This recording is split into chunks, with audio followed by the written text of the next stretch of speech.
Hello friends, welcome into another episode of Groomer's Take on today, a day later than usual, Wednesday, November 9th, 2022. Shout out to my granny. Happy birthday, granny. This is episode 103. The New York Jets beat the Buffalo Bills 20-17. Okay, first of all, Bills had yet again zero run game. Your quarterback is your leading rusher. That can't always happen. Don't have a solid run game, can't really control the time of possession that well. Can't do it. You're relying too much on the quarterback. Asking a lot from Allen, and then we see that he got hurt. He's now day-to-day with, whatever they called it. This could be very serious. It's the Tommy John muscle, I believe, for baseball people, and he could be out for a very long time if it's brutal. Right now, they're calling it day-to-day, but if you don't have him, you're not good. Getting back to actually the game, I think the Jets are pretty darn good. They can attack you in a lot of different ways. 6-3 now. Bills are 6-2. This is something to talk about, something to be concerned with. We should get a look at Nyheim Hines next week for the Bills, but they've got to figure out some sort of run game, or this isn't going to be the best thing for the Bills right now. Like I said in last week's episode, I want to see them floor it. Maybe it's not there. Maybe they don't have it. It's something to look at. Hopefully Allen's going to be okay, and if he is, then let's get it going, Buffalo Bills. Need you here. I mean, I'm not the biggest fan, but we need you. Shout out to Joe Mixon on 5 touchdowns. It's a franchise record for the Cincinnati Bengals. 5 touchdowns. Yeah, it was against the Carolina Panthers, and the Panthers are not very good at all. So Joe Burrow only got sacked once. This is a big deal, because he's used to getting sacked a lot. Again, it's the Carolina Panthers. So you get a bye week now if you're the Bengals, and then you come back and you're playing the Steelers. The Steelers aren't a great football team. We'll see how many sacks you give up then. Hopefully it's a low number. But now the Bengals are, if they can turn it around, they're looking a bit better. We got to start talking about them in the AFC North, but really maybe in all the AFC. They could get back to it. Baltimore Ravens handle the New Orleans Saints. Lamar Jackson wasn't great, but he didn't need to be, really. Again, Lamar Jackson is doing a lot of it, and maybe too much of it in the end. Kenyon Drake looked unstoppable, rushing for, I think it was close to 100 yards and maybe a couple touchdowns. And now you're looking for the Baltimore Ravens. It's a receiving core by committee. Bateman is now confirmed out for the rest of the season. They didn't want to be on Cooks. Could the Baltimore Ravens kick tires, reach out to OBJ, Odell Beckham Jr.? We will see. But from the way it looks like they're just going to go with all these receivers. Let's look at it real quick. I wrote it down. Leader had 24 yards receiving, and that was one reception. One reception. You can't keep winning like this for the rest of the season. Forget winning a Super Bowl. I'm talking winning one round in the playoffs. I mean, that just can't happen. 24 yards on one reception. 10 players with a reception, though. That's outrageous to me. But the Ravens are still really good. They have a great defense.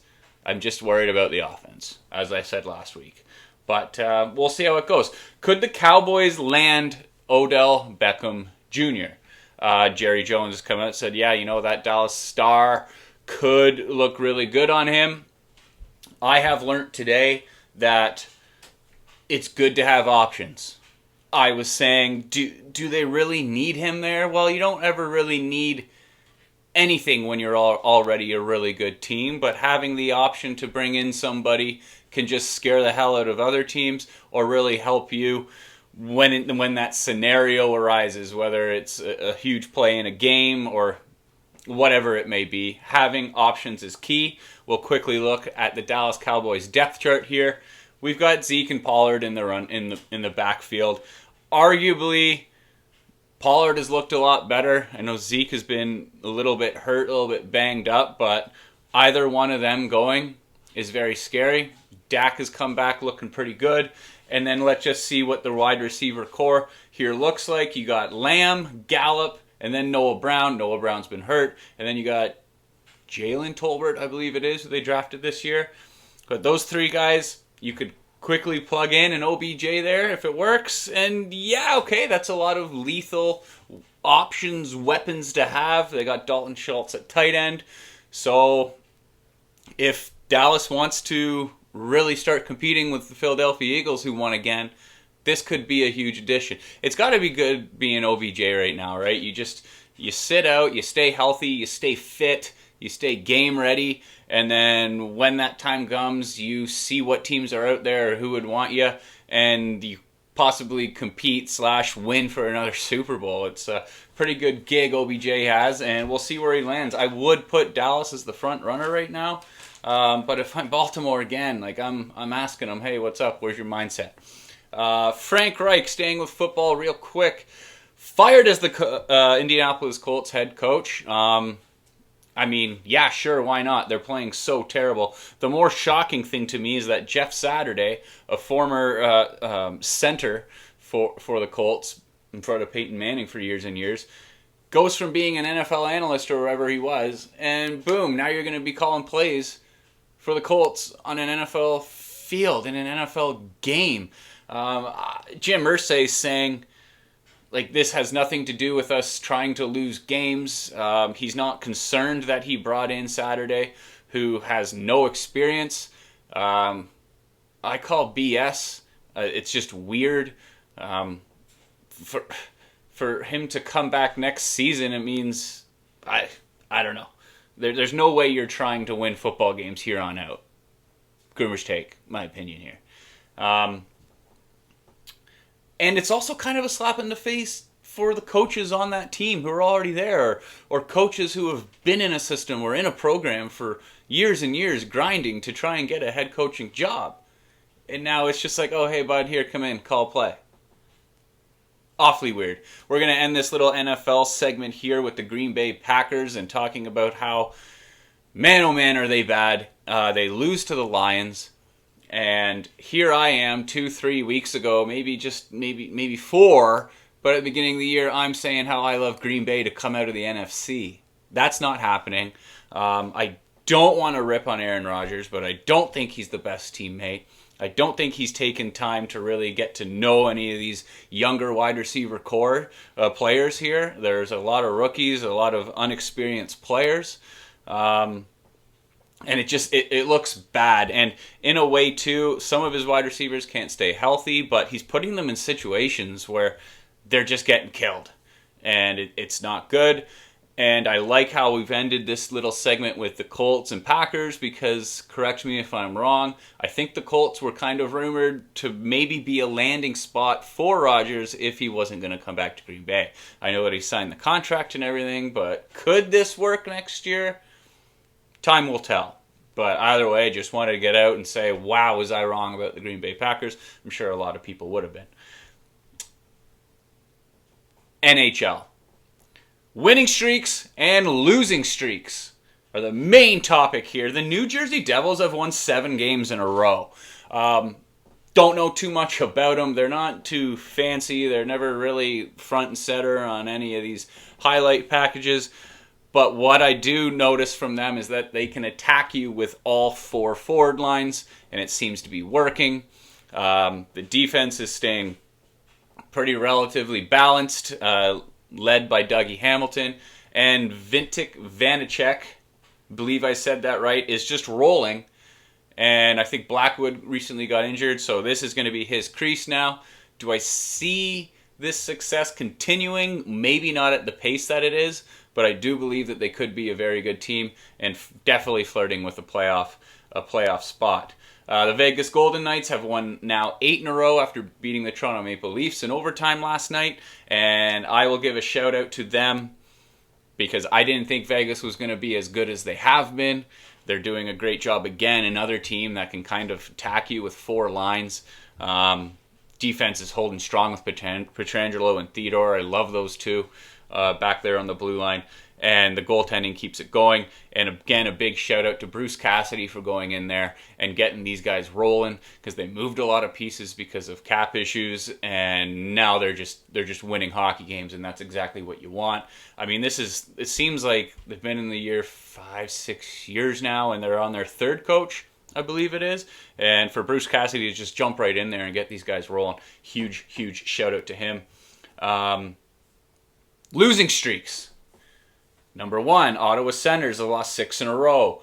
I expected more from them, but really when you look at it, people were worried about their defense, and after diving into it just a little bit, yeah, you have to agree that the defense is not really there. I think they just recently put Zaitsev on waivers. I expect him to clear. I'm not sure, but they have Talbot coming back, or maybe he's come back for a game, but really, I mean, I just thought Ottawa would be a lot better. The forwards aren't really a concern. Those are there. I know Norris is out for a long time, but it's the defense for me, and it's very, very, very thin. Will they turn it around? Will DJ Smith get fired? Not at this point, but in a few months, if it's really, really bad come the new year, let's say, maybe it's just not working out. But again, it's a growing team, and I think they're going to be really good in a few years. The Pittsburgh Penguins have lost 7 in a row. Blues have lost 8 in a row. Flames have lost 6 in a row. Out of those 3 teams, every single one of them is a playoff team from last year. Who am I worried about the most out of these 3 teams? I guess it's going to be the St. Louis Blues, because I think the Flames could bounce back from this. They're a little banged up. It's very weird. The Penguins, I mean, I don't really care who it is, whether they're banged up, lose 7 in a row. You have Sidney Crosby on your team. They should be able to power through it, but I'm worried about the Blues. 1, because I don't think they are injured. I think it's mostly the same team that's back. Their issue might have been, I think they kept the wrong goalie. They kept Binnington. They let Ville Husso go. There's a 2-year gap between the two, but I thought Ville Husso was just a better goalie, and now he's going to be the Detroit Red Wings goalie, I think, for a very long time. St. Louis Blues, it might be a fire sale come the trade deadline. Quick hitters, and then we'll get out of here. The Oilers, Evander Kane out 3 to 4 months after getting his wrist sliced open last night on the ice. It was a very scary scene against Tampa Bay. And again, just in a little quick moment, you see that sport takes a back seat real quick. Good job on their doctors, the paramedics, on both sides of the Oilers and the Lightning side. He's going to be okay after surgery, but out 3 to 4. Scary scene. Glad that he's going to be okay. Jacques Vaughn, named full-time head coach of the Brooklyn Nets. Good luck. Matthew Stafford in concussion protocol, as if it could get any worse for the LA Rams this season.